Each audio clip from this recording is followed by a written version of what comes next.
Meus amados e meus queridos irmãos, nós estamos de volta para trazermos mais uma lição da nossa Escola Bíblica Dominical.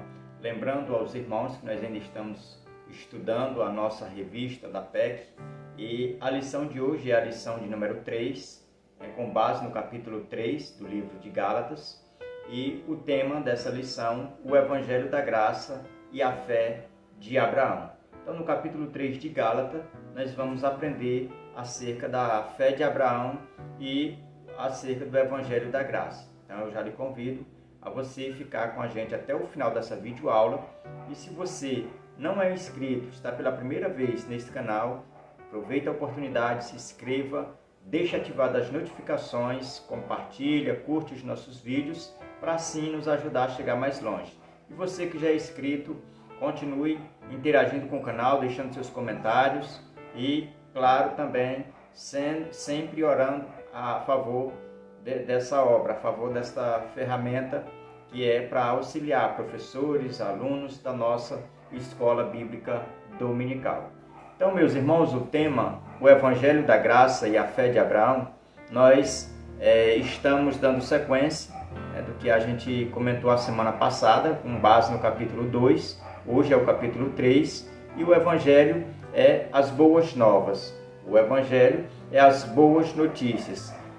E quando o tema da lição fala Evangelho da Graça e a Fé de Abraão, nós vamos ter uma oportunidade de aprendermos um pouco sobre Abraão, nosso pai na fé, onde o apóstolo Paulo, aqui no capítulo 3, ele vai discorrer sobre como Abraão conquistou ou chegou a ser salvo. A gente vai observar que Abraão ele não foi salvo pelas obras, mas por confiar em Deus, por meio da sua confiança. Então a gente precisa, já diante dessa lição, a gente precisa entender que é perigoso para a gente começar na fé e terminar nas obras.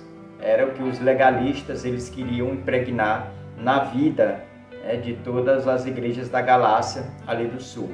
Eles queriam dizer para a igreja das regiões da Galácia que elas tinham começado na fé e que eles precisavam terminar na obra. Então a gente precisa entender que as obras, ela retrata, de uma certa forma, leva à lei, aonde a lei ela não leva à salvação. Então a gente precisa entender já para dar o ponto inicial nesse comentário. A segunda coisa que a gente ainda precisa nortear aqui, apresentar para os irmãos, frisar, é que Abraão ele foi justificado pela fé. Ele não foi justificado pela lei ou pelas suas obras, mas ele foi, vamos dizer que de uma certa forma justificado pela confiança que ele depositou em Deus, e isso foi atribuído aí como justiça. É que a fé ela nos torna filhos em Deus, em Jesus Cristo. É por meio da fé que nós cremos que somos filhos de Deus aí na pessoa bendita de Jesus.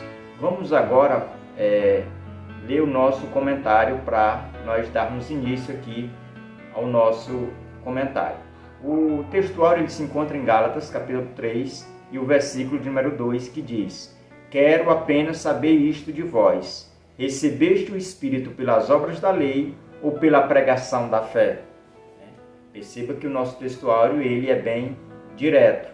Ele é um texto onde o apóstolo Paulo ele já vai interpelar ou interrogar, exclamar aos crentes da Galácia acerca de como é que eles consideravam que eles tinham recebido o Espírito Santo nas suas vidas, se foi por meio da lei ou se foi por meio da graça.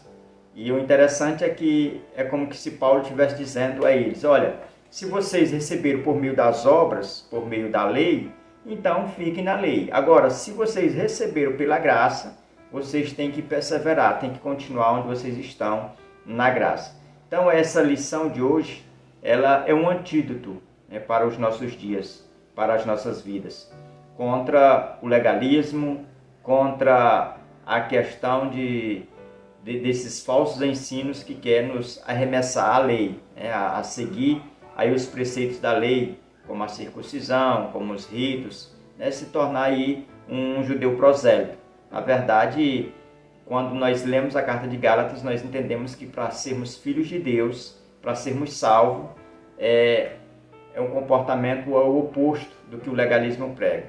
Porque se nós voltarmos um pouquinho aqui para o tempo em que foi escrito aqui a carta aos Gálatas, nós vamos entender que o contexto onde ela foi escrita, ela dizia que os legalistas estavam impondo, novos ritos ao Evangelho.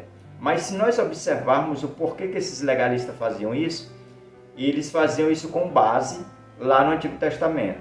Porque o Antigo Testamento dizia que para um forasteiro, para um estrangeiro, se tornar judeu e habitar em paz no meio da nação de Israel, eles precisavam passar pela circuncisão. E aí os legalistas achavam que a igreja era essa mesma coisa, era a mesma questão da nacionalidade. Tinha que ser circuncidado para se tornar salvo. E na verdade não é isso. A gente entende que a igreja ela não tem nada a ver com Israel nesse quesito de salvação. A salvação para a igreja é pela fé, é crer no sacrifício de Jesus, e ali, quando a pessoa se arrepende, ela já está automaticamente salva. Não existe essa questão de precisar de algo mais, de ser circuncidado, de observar a lei, porque na verdade o próprio apóstolo Paulo fala lá em Romanos 8, que quem está em Cristo não há nenhuma lei, ou seja, não está debaixo do jugo da lei, mas debaixo da graça. E é isso que nós precisamos, como professores, levar para a nossa classe, levar para os nossos alunos, para que assim eles possam sair de uma lição como essa, de uma aula como essa, entendendo que a salvação ela vem unicamente de Jesus. Ela não passa por nenhum, vamos dizer, por nenhum nível acerca de cumprir algum rito ou alguma lei, e no caso aqui a lei de Moisés. A nossa verdade prática, ela nos diz: enquanto a lei mostra ao homem sua condição pecaminosa, o Evangelho da Graça lhe dá a remissão dos pecados.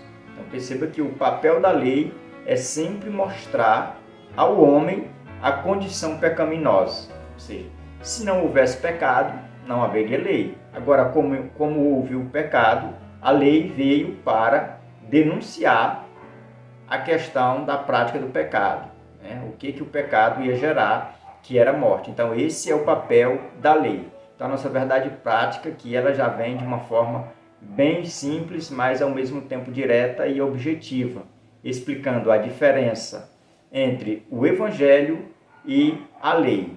Qual o papel do Evangelho? Qual o objetivo principal do Evangelho? Qual o papel da lei? Qual o objetivo da lei? Aqui na verdade prática nós já somos bem instruídos, bem informados acerca desse assunto.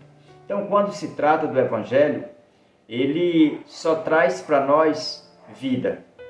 É por isso que ele é tido como as boas novas, boas notícias de vida e vida eterna. O Evangelho da Graça, ele é um evangelho onde ele traz uma mensagem de salvação à humanidade. E em troca, a humanidade não precisa fazer nenhum sacrifício. Ou seja, porque a salvação ela não é meritória, não é por mérito próprio, não é por a ação da pessoa em si, mas é do próprio Deus.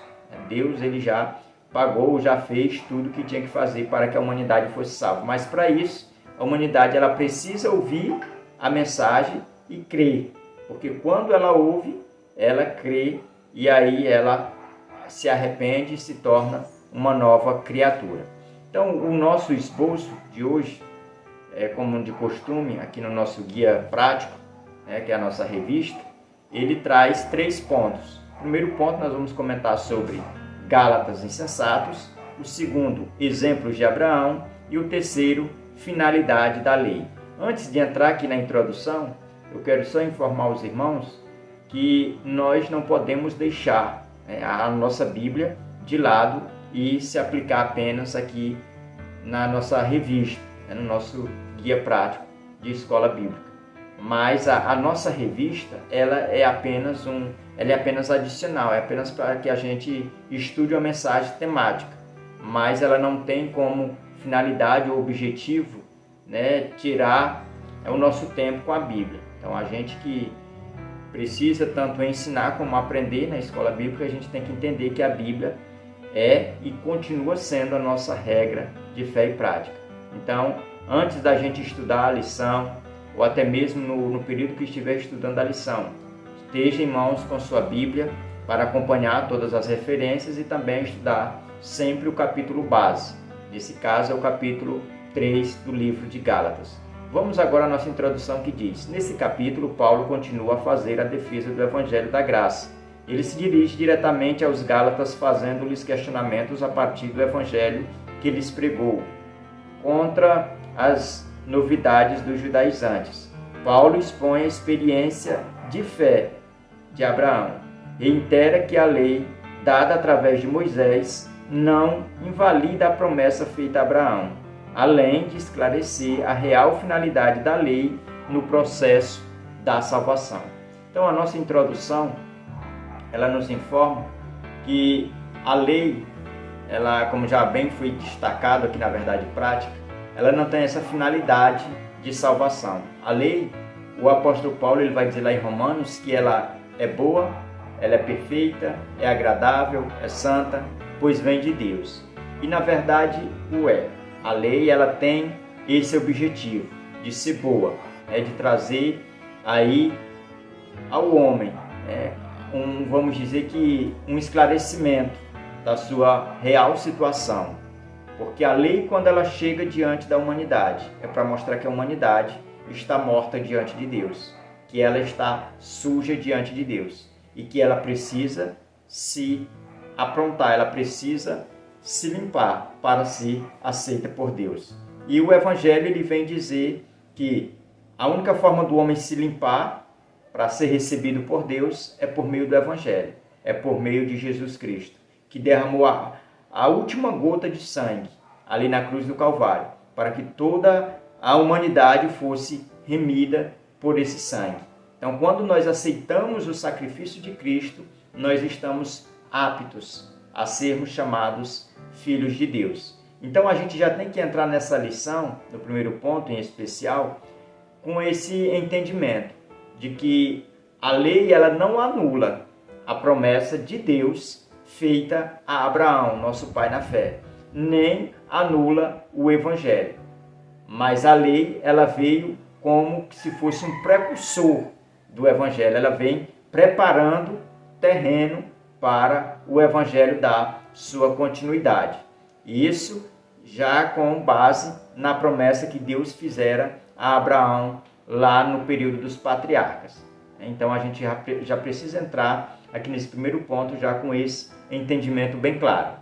Então, quando fala acerca do Evangelho, o Evangelho é essa mensagem de Deus, para resgatar a humanidade. O primeiro ponto, Gálatas insensatos, e a introdução do ponto diz: a fé dos Gálatas é analisada. Paulo fala da experiência deles com Deus e das manifestações espirituais que tiveram lugar em meio a esses irmãos. Não obstante, é nítida a inconstância deles. Então, a igreja dos Gálatas, eles eram conhecidos. É como se essa palavra insensatos ou inconstante fosse um predicado daquela igreja ou das igrejas que viviam ali naquela região.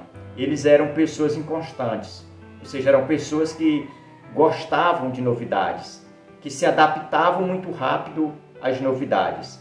Então, se nós andarmos por algumas igrejas, em algumas regiões, a gente vai ver que não é diferente. Existe ainda hoje pessoas assim, igrejas assim, que se adaptam muito rápido às novidades.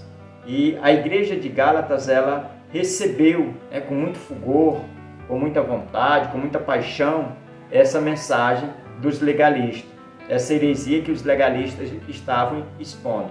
E o interessante é que a gente tem que esclarecer que esses legalistas, eles eram pessoas que eram crentes, saíram de Jerusalém, mas eles saíram não com a bênção, não com, vamos dizer que bem instruídos pelos pais da igreja, como Tiago, Pedro, e João. Eles saíram por vontade própria, motivados pelo zelo que ele tinha pelo farisaísmo. E então entraram nessa região, seguindo os passos de Paulo ali e querendo deturbar todo o tempo a mensagem, o apostolado e o próprio Paulo, diante dos crentes, dos novos cristãos. E eles chegam com essas mensagens, dizendo que os Gálatas eles não estavam 100% salvos. Eles tinham dado só o primeiro passo, que era ter recebido Jesus, que era ter crido em Jesus, mas eles precisavam complementar a salvação, participando agora da circuncisão, observando os ritos, frequentando as sinagogas e, com certeza, observando também as festas anuais que era feita lá em Jerusalém, a questão dos sacrifícios. Então a gente precisa entender que eles saíram de Jerusalém, mas não foi com a bênção dos pais da igreja, e se direcionaram ali aonde Paulo tinha aberto aquelas igrejas na Galácia, no lado sul. Então, quando a gente fala acerca disso, a gente precisa também entender que Paulo ele combateu e teve êxito através dessa carta, combatendo ali os legalistas acerca da sua defesa montada com relação à promessa que Deus faz a Abraão e com relação à lei e com relação ao evangelho. Quando Paulo ele faz isso, Paulo ele tem êxito, porque ele conhecia os dois lados. Ele já tinha sido fariseu, era mestre, rabino, formado aos pés de Gamaliel, tinha todo o conhecimento e sabia que ali era um erro, o que os legalistas estavam querendo implementar ali na igreja da Galácia. Então, quando a gente é bem informado nesse primeiro ponto, acerca da inconstância, da insensatez dos Gálatas, era algo natural daqueles povos que habitavam naquela região. Então, por isso que Paulo aqui ele não vai lançar nenhum elogio, nenhuma palavra elogiosa à igreja da Galácia. Pelo contrário, ele vai chamá-los de uma certa forma com urgência, com quem está precisando corrigir algo que é necessariamente usar a força. E Paulo ele vai fazer o uso dessa força. Não a força física, mas a questão da força emocional. Paulo ele vai tocar aqui no desejo, na emoção dos crentes da Galácia. O primeiro tópico desse primeiro ponto fala convertidos, mas não convictos. E parece que esse tópico ele é atual, porque hoje o que a gente vê, a grande maioria das pessoas que congregam em igrejas locais, a gente observa isso. São convertidos, mas não convictos. Ou seja, se chegar alguém com uma mensagem inovadora, as pessoas tendem a ouvir, a dar espaço e não fica com a Bíblia, não fica com o que tem aprendido há décadas. Então a gente precisa entender que o ser humano ele está vulnerável nessa área da inconstância. Isso é marca da nossa natureza terrena. Então, quando fala acerca das inconstâncias humanas, esse tópico ele é bem aplicado. Quando fala que os Gálatas eles eram convertidos, mas eles não tinham aquela convicção. Então, por isso que Paulo vai chamar de ó Gálatas insensatos. Quem vos fascinou a vós outros? Antes cujos olhos Jesus Cristo exposto como crucificado. Paulo faz duas indagações, mostrando para a igreja dos Gálatas que eles eram insensatos com relação à mensagem de Cristo. Então nós vamos passar ao segundo tópico, que fala o espírito do espírito para a carne. Perceba que eles eram novo convertidos, o primeiro amor estava no seu alto nível, estavam no fulgor do primeiro amor, eles estavam desfrutando da comunhão uns com os outros, estava sendo até aquele momento uma igreja modelo. Quando Paulo se ausenta, que os legalistas chegam e aí eles passam a ser dirigidos agora não mais pelo Espírito, mas pela carne. Eles deixaram a natureza espiritual deles de lado e agora deram ouvidos à carne, porque eles estavam querendo andar nos preceitos da lei. Eles estavam querendo andar conforme os legalistas estavam ditando para eles. Aonde os legalistas diziam, por aqui, eles iam, pisa aqui, eles pisavam. Então, dessa forma, eles já não estavam mais sendo dirigidos pelo Espírito. Então, por isso que o tópico aqui diz do Espírito para a carne. E o versículo base, o versículo 3 do capítulo 3, diz: sois assim insensatos, que tendo começado no Espírito, estejais agora vos aperfeiçoando na carne? Paulo faz uma pergunta: vocês são insensatos? Começaram no Espírito, começaram bem, querem terminar mal? Querem terminar agora na carne? Essa é a pergunta que Paulo deixa diante da igreja local, ali da Galácia. Terceiro tópico diz: tudo é pela fé. Perceba que esse último tópico, Paulo ele vai começar a argumentar aos crentes da Galácia acerca da fé. É onde ele vai preparar uma base para apresentar o pai da fé, que é Abraão. Onde ele vai começar a falar sobre Abraão, mas para isso ele já preparou o terreno, dizendo: olha, vocês começaram no Espírito, agora vocês estão na carne, mas vocês precisam, pela fé, abandonar a carne e voltar à natureza espiritual. É como se Paulo tivesse em mãos a radiografia da atualidade.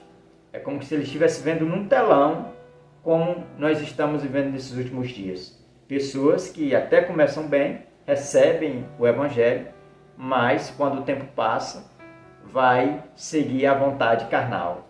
Volta a seguir a vontade da carne e não quer mais nem saber acerca da fé. Por isso que hoje a gente vê em vários templos pessoas pegando a fé e dirigindo a símbolos. A óleo santo, a vassoura santa, a sal, a água, tudo. Eles colocam ali a fé, porque eles acham mais fácil concentrar a fé em algo que é visível, palpável, em um símbolo, do que no próprio Cristo. Então os Gálatas, de uma certa forma, eles já estavam assim.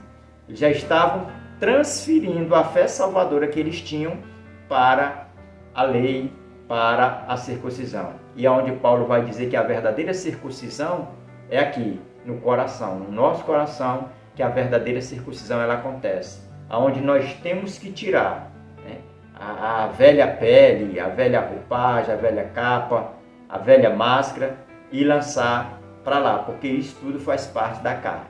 Então a verdadeira circuncisão cristã é no coração, é no nosso âmago, é na nossa essência. Então era isso que Paulo estava dizendo, e não em uma forma externa como era as dos judeus. Vamos passar agora ao segundo ponto da nossa lição, que tem por tema o exemplo de Abraão. E nesse tópico aqui, na introdução desse ponto, diz: como profundo conhecedor do Antigo Testamento, Paulo faz comparações precisas entre as duas alianças, entre a lei e a graça, usando a figura de Abraão, um patriarca judeu. Então perceba que a nossa introdução desse ponto nos prepara as informações, que são bem diretas. Diz que Paulo ele vai fazer um contraste entre a lei e a graça, entre esses dois períodos. Nós sabemos que as dispensações elas aconteceram desde lá do Jardim do Éden, o tempo da inocência, depois vem a consciência, e aí o governo humano, depois vem a era patriarcal, e depois vem a lei, já de Moisés até Cristo, e de Cristo até o milênio vai ser aí a graça, o período da graça, que é o período em que nós estamos vivendo. Então o apóstolo Paulo ele vai fazer um contraste entre a graça e a lei. Ele vai pegar Abraão, que é antes da lei, de um período antes da lei, que é o período patriarcal. E aí ele vai sustentar a questão do evangelho lá na vida de Abraão, no início lá na vida de Abraão, quando Abraão ele recebe a promessa. E vai ver que percorre todo o período da lei, de Moisés a Cristo. E aquela promessa que foi feita a Abraão, ela continua validada, ela continua valendo, crescendo no período da lei até chegar o Evangelho. Então a gente precisa já entrar aqui no primeiro tópico, que tem por tema Abraão foi justificado por fé. E o versículo base que o comentarista usa diz: é o caso de Abraão que creu em Deus e isso lhe foi imputado para a justiça. Então, quando o apóstolo Paulo ele usa essas palavras, a gente precisa também fazer notório que no Antigo Testamento você não encontra a palavra fé. Lá você encontra a palavra confiança, que é traduzida por fé, mas não é a mesma palavra que nós temos no Novo Testamento. Então, no Antigo Testamento, quando dizia alguém crê ou alguém crê em Deus, era que essa pessoa estava depositando a confiança em Deus e não crendo como nós observamos hoje a questão da fé. Então, quando Abraão confiava em Deus, ele estava dizendo que a sua vida estava colocada à disposição de Deus. E quando ele faz esse ato de entrega a Deus, de tudo que ele tinha, isso é imputado a ele como justiça. Ele agora se torna uma pessoa justa por confiar em Deus, e é onde Paulo ele vai fazer esse contraste. O segundo tópico, os verdadeiros filhos de Abraão. Aqui nós sabemos que o apóstolo Paulo ele vai dizer que os verdadeiros filhos de Abraão são aqueles que foram gerados nas entranhas espirituais. Ou seja, não é aqueles segundo a carne, mas conforme o Espírito. Ou seja, são todas aquelas pessoas que creem no Evangelho. Essas pessoas são consideradas filhos de Abraão. Então, os verdadeiros filhos somos nós, eu e você que aceitamos e que vivemos o Evangelho. Deixa eu acelerar um pouquinho aqui, senão o nosso vídeo vai ficar muito longo. O terceiro tópico desse segundo ponto fala: os gentios são abençoados. Aqui entra a questão dos gentios, sendo abençoado ou recebendo a salvação. Pelos judeus, a gente entende que nós gentios nunca alcançaríamos essa graça de sermos salvos, o Evangelho, porque eles acreditavam que as promessas de Deus eram só para eles, e aonde Deus abriu uma exceção para que todos os gentios entrassem. E nós, sendo gentios, recebendo a mensagem do Evangelho, nós nos tornamos filhos de Abraão. Terceiro tópico, finalidade da lei. Terceiro ponto, perdão. Nesse terceiro ponto aqui a gente vai aprender qual é a finalidade da lei. O primeiro tópico vai dizer: a lei mostra a transgressão. Então, o primeiro e grande objetivo é que a lei ela tem esse propósito específico de mostrar a transgressão. Aí é onde na sua sala de aula pode haver alguns questionamentos. Mas então quer dizer que se não tivesse pecado não teria lei? Não tinha necessidade. A lei ela só veio por causa do pecado. Ela só veio para dizer que a humanidade ela precisava ser transformada, que ela tinha perdido a questão de que Deus estava com eles e agora eles precisavam voltar para Deus. A lei ela veio dizer que a pessoa não tinha, vamos dizer, não estava habilitada para ir ao encontro de Deus, não tinha como ser justificada em si. Então, por isso que o Evangelho da Graça vem também trazendo ou assumindo o seu papel de nos tornar aptos para Deus. Segundo tópico, a lei não contraria a promessa. Aqui é onde Paulo ele vai fazer a sua defesa, dizer que a lei ela não tem também esse objetivo. Assim como ela não tem o objetivo de salvar, ela também não tem nenhum objetivo de se contrapor à promessa feita a Abraão. Ou seja, a lei ela nunca vai de encontro às promessas de Deus. Por isso que eu falei a princípio aqui, que a lei, o apóstolo Paulo fala em Romanos 7, que ela vem de Deus, que ela é boa, que ela é santa e que ela é perfeita.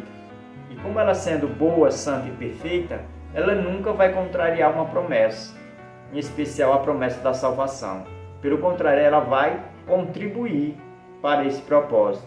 Então, por isso que nós cristãos que alcançamos a mensagem do Evangelho, que fomos alcançados, nós precisamos entender que a lei ela não é má em si, que a lei ela não tem não tem que ter esse entendimento da nossa parte de que a lei ela tem que ser ignorada, de que a lei ela não é de Deus. Não, a lei ela é de Deus, ela é perfeita. Mas a gente tem que entender que ela não tem um propósito de salvação. Ela também não contraria, né, a questão da promessa. Mas a lei em si, ela é boa, ela é santa, ela é perfeita. Agora, essa lei que a gente se refere não é aquela lei que é baseada nas tradições judaicas, que Jesus veio e reprovou, né? Porque eles colocaram dentro da lei vários preceitos que Deus não tinha colocado. 613 preceitos foram colocados ali dentro da lei que eles colocavam, que era mais importante do que o próprio espírito da lei, ou seja, o principal objetivo da lei, que era ajudar as pessoas a se chegar a Deus, evitar de pecar. Esse era o propósito da lei, mas as tradições judaicas, né, no caso os fariseus, os escribas, eles entenderam de uma forma errada a lei. E é por isso que a lei que eles praticavam era condenada, tanto por Jesus como pelo apóstolo Paulo aqui, em especial nessa região da Galácia. Vamos passar agora ao nosso terceiro tópico. A lei aponta para Cristo. Então a lei aqui, o apóstolo Paulo ele vai usar uma palavra que é a palavra aio. E a gente às vezes fica meio confuso sem entender o que é aio. Aio é uma linguagem que o apóstolo Paulo toma da sua época. Aio era como se fosse um mordomo nos dias atuais. Era uma pessoa que era responsável por uma criança, é o mesmo papel de uma babá. Pegava a criança ainda muito pequena, na casa de quem podia pagar, de quem era rico da época, e ficava responsável para levar aquela pessoa, aquela criança à escola, trazer, cuidar da questão educacional, dar boas lições. Na maioria das vezes, quem era o aio era uma pessoa inteligente, uma pessoa culta, uma pessoa que ensinava os bons modos de etiqueta para essa criança, para que assim ela pudesse se tornar um bom cidadão. E quando o apóstolo Paulo faz essa linguagem, ou essa analogia da lei com o aio, ele está nos informando que a lei ela é o nosso tutor do momento, antes de aceitarmos Jesus. Nos pega pela mão e nos leva até aquele que pode nos dar vida, que é Jesus. Assim como o aio pegava a criança lá da casa do pai, pegava pela mão e levava até o professor, para que o professor pudesse ensinar, assim a lei. Ela pega de lá e leva até o Salvador. Por isso que o tópico diz que a lei aponta para Cristo. O propósito da lei é essa, é nos pegar e nos levar a Cristo. Tudo que ela faz contribui para que nós cheguemos a Cristo e nunca para nos impedir. Então, por isso que nós não temos que ter essa ótica de que a lei ela só atrapalha. Não. O que atrapalhava era o que os fariseus, os legalistas, queriam fazer, que era ensinar preceitos que não tinham nenhuma finalidade de salvação e nem de ajuda. Por isso que Paulo, quando ele vai a Jerusalém, e ele leva consigo ali Tito, vai ele, Barnabé e Tito, ali Paulo não permite que ele seja circuncidado, embora a pressão dos legalistas que ali estavam queria isso. Mas os patriarcas da igreja, como Pedro, como Tiago, João, eles também não pressionam a questão de Tito ser circuncidado.